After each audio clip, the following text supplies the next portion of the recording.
Oke, Assalamualaikum warahmatullahi wabarakatuh. Kita di pertemuan kali ini akan membahas tentang prinsip-prinsip dan praktek ekonomi dalam Islam. Yang mana ya, praktek ekonomi dalam Islam ini biasa dikenal dengan jual beli dalam Islam.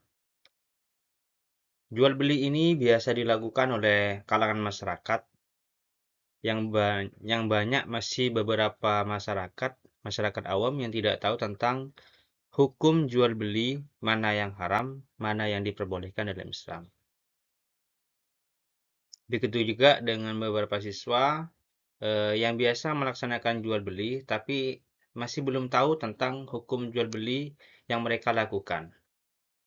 Nah, pembahasan kali ini, yang pertama kita akan membahas tentang sebagaimana konsep di sini. Yang pertama kita akan bahas tentang pengertian jual beli dalam Islam.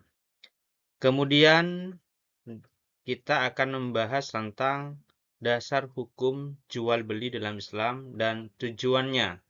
Jadi dasar-dasar hukum baik berupa sumbernya berupa Al-Quran maupun hadis. Dan tujuan dari pelaksanaan atau tujuan dari jual beli ini, tujuan dari hukum tentang jual beli ini apa tujuannya, di situ akan kita bahas juga. Yang ketiga, kita akan membahas tentang hukum jual beli dan jual beli yang dilarang dalam Islam. Yang terakhir, kita akan membahas tentang rukun dan syarat jual beli dalam Islam. Oke. Pertama, kita akan membahas tentang pengertian. Pengertian jual beli dalam bahasa Arab dia biasa disebut dengan bai'un buyu'un, yang secara bahasa adalah tukar-menukar, sedangkan menurut istilah adalah tukar-menukar atau peralihan kepemilikan dari pihak pertama dengan cara bergantian menurut bentuk yang diperbolehkan oleh syarak atau syariat, atau menukarkan barang dengan barang atau barang dengan uang, dengan jalan melepaskan hak milik.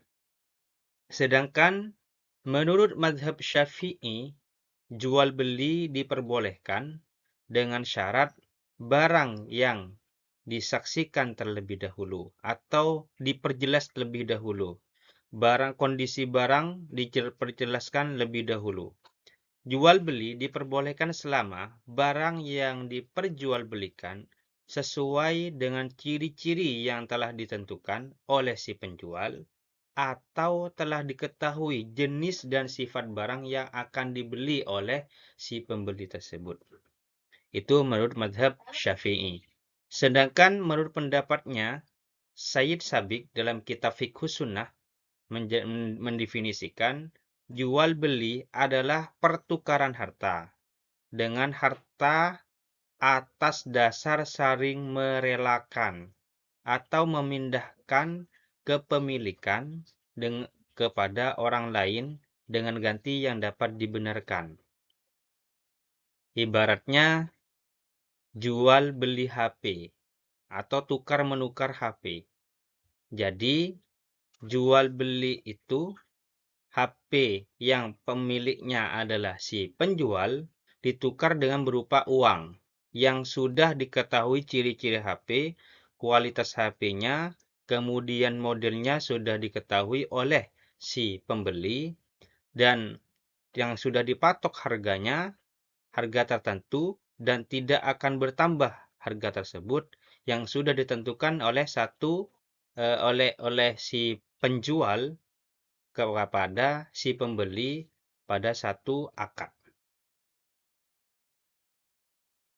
Kemudian, landasan hukum jual beli sebagaimana yang disebutkan dalam Al-Quran, surah Al-Baqarah, Bismillahirrahmanirrahim, Alladzina ya'kuluna riba la yaqumuna illa kama yaqumul ladzi yatakhabbathu syaitanu minal mas. Dzalika bi'annahum qalu innamal bai'u mithlu riba. Wa halallahu al-bai'a wa harrama riba. Faman ja'ahu maw'idatun min rabbih fantaha falahu ma salaf wa amruhu ilallah wa man 'ada fa ulaika ashabun nari hum fiha khalidun. Artinya, orang-orang yang makan atau mengambil riba tidak dapat berdiri melainkan seperti berdirinya orang yang kemasukan setan lantaran tekanan penyakit gila. Keadaan mereka yang demikian itu adalah disebabkan mereka berkata atau berpendapat sesungguhnya jual beli itu sama dengan riba. Padahal Allah telah menghalalkan jual beli dan mengharamkan riba. Orang-orang yang telah sampai kepadanya larangan dari Tuhannya, lalu terus berhenti dari mengambil riba, maka baginya apa yang telah diambil dan sebelum datang larangan. Dan urusannya terserah kepada Allah. Orang yang kembali, maka orang itu adalah penghuni-penghuni neraka, mereka kekal di dalamnya. Nah, ini adalah landasan hukum bahwa Allah sangat melarang riba dan Allah sangat memperbolehkan jual beli dengan syarat menjelaskan barang, keadaan barang, sifatnya barang, adatnya barang, kecacatannya barang. Kemudian juga menjelaskan harganya, tidak menentukan dua harga. Sedangkan menentukan dua harga, sebagaimana yang dikutip dalam beberapa kitab, bahwa hal itu dilarang.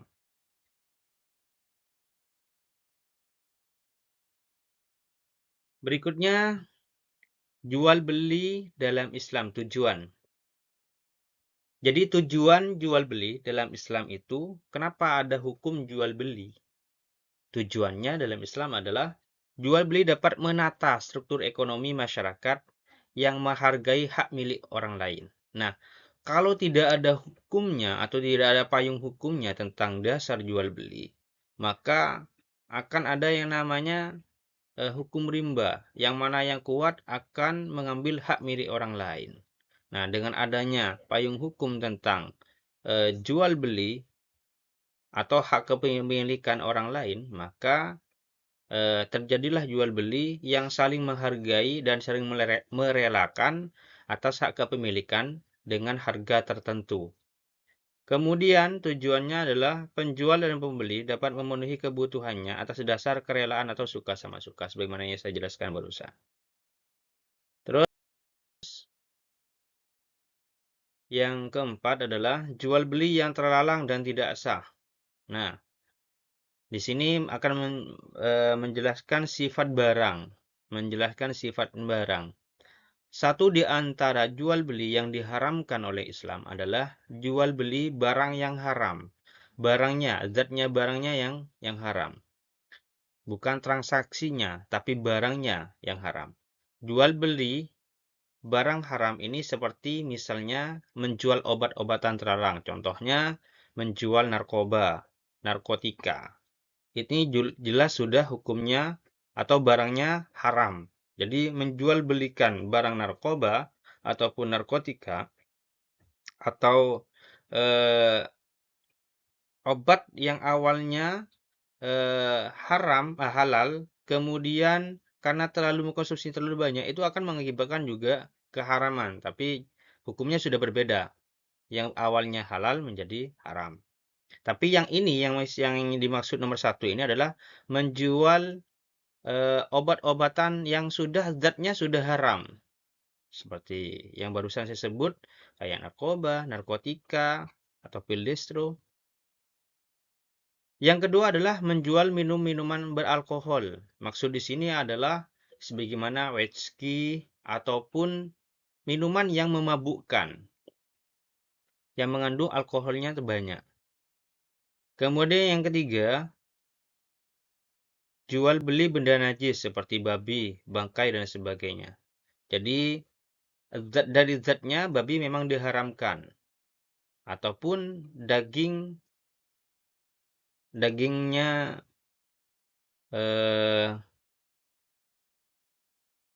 anjing. Nah, yang sekarang juga marak hotdog ya. Nah, itu dalam hukum Islam, zatnya sudah haram. Barangnya memang haram. Apalagi transaksinya. Walaupun secara rukun dan syarat memang sudah memenuhi, tapi barangnya haram. Maka hal itu ya tidak diperbolehkan dalam Islam.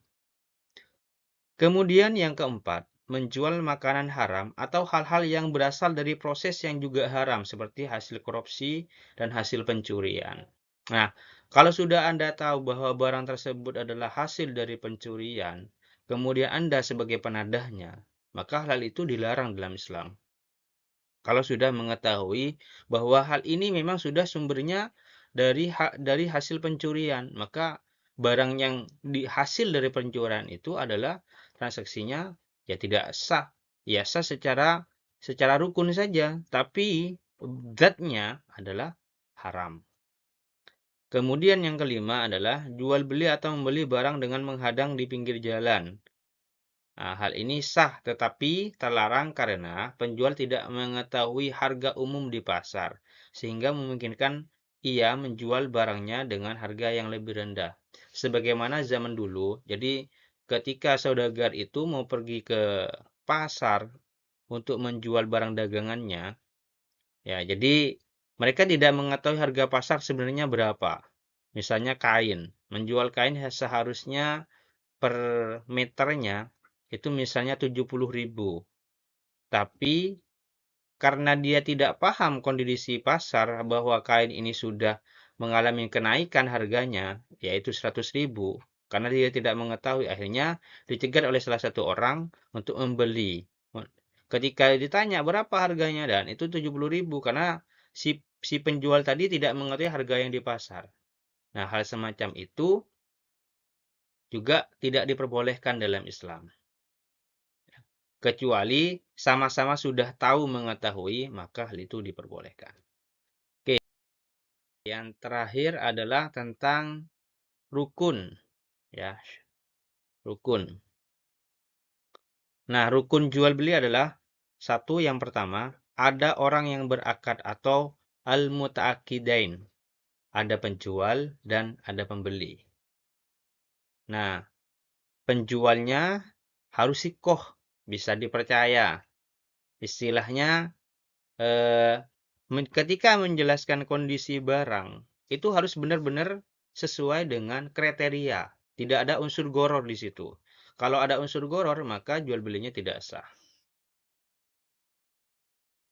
Ataupun si pembeli ini ada semacam syirkah, ada kesepakatan, atau ada bukan syirkah ya, ada kesepakatan dengan si penjual.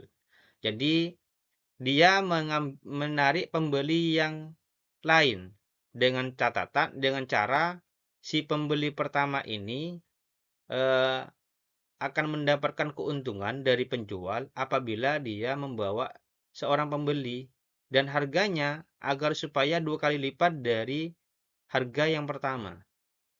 Itu dilarang. Jadi misalnya eh, si Ahmad ini ketika mau membeli kepada si A bilang, kamu mencari orang lain untuk membeli dagangan saya, maka nanti kamu akan mendapatkan eh, barang ini dengan gratis. Nah, cuman si Ahmad tadi bertugasnya adalah menawar dengan harga yang lebih tinggi dari seharusnya. Kalau harusnya yang dijual harganya 5.000, sama si Ahmad ini ditawar 10.000 atau 15.000. Nah, agar supaya si pembeli yang lain ini juga tertarik dengan harga yang akan dibeli oleh si Ahmad tadi. Jadi si Ahmad mengatakan, oh kalau di sana harganya 20.000, di sini nih 15.000, paling murah ini sudah. Padahal harganya seharusnya 5.000.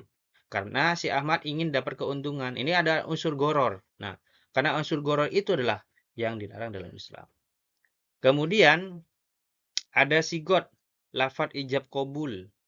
Nah, salah satu contohnya yang biasa dilakukan sebagaimana yang dianjurkan dalam kitab, bahwa ketika membeli, si penjual ini mengatakan saya jual, kemudian si pembeli mengatakan saya beli. Nah, itu yang dimaksud dengan lafadz ijab dan qabul. Nah, yang ketiga adalah ada barang yang dibeli. Nah, Jadi barangnya sudah benar-benar, kayak contohnya ya, mangga yang masih berbunga, itu yang dilarang. Jadi kalau mangga sudah bentuknya sudah berbuah, bulat sudah benar-benar bulat, ini wis mangga bener, bukan masih bunga akan berbuah. Nah, kalau sudah benar-benar bulat seperti mangga, maka itu hukumnya boleh. Kemudian ada nilai tukar pengganti barang. Jadi kalau dia mau membeli mangga, maka ditukar dengan barang sesuatu yang sekiranya harganya sepadan. Atau ditukar dengan uang. Ya kalau kalau misalnya harganya mangganya per kilonya 30.000, uangnya 50.000, ya harus dikembalikan, kan begitu. Ya seperti biasa yang dilakukan oleh masyarakat. Kemudian di sini ditukar dengan jasa, boleh. Kayak tukang pijat, memijat orang, dia mendapatkan upah. Nah, itu namanya jasa.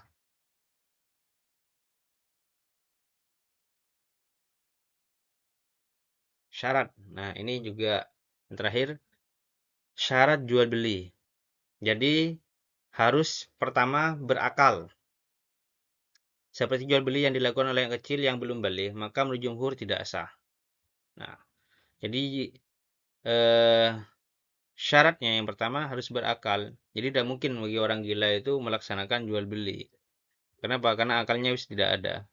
Bagaimana jual beli yang dilakukan anak kecil? Nah, di beberapa pendapat itu disebutkan bahwa jual beli anak kecil memang hukumnya awalnya tidak sah. Cuman beberapa ulama menganggap sah kecuali kepada hal yang remeh. Kayak permen harganya 500 rupiah. Itu masih diperbolehkan. Beberapa ulama yang menyebutkan diperbolehkan jual beli yang dilakukan oleh anak-anak kecil. Yang mana ketika di sekolahnya mereka beli permen yang harganya 500 rupiah, 1.000 rupiah. Kecuali yang harganya sudah bentuknya fantastis, kayak mobil atau apa. Nah, itu otomatis mereka kan masih belum bisa membedakan mana ini yang baik, mana ini kemanfaatannya bagaimana.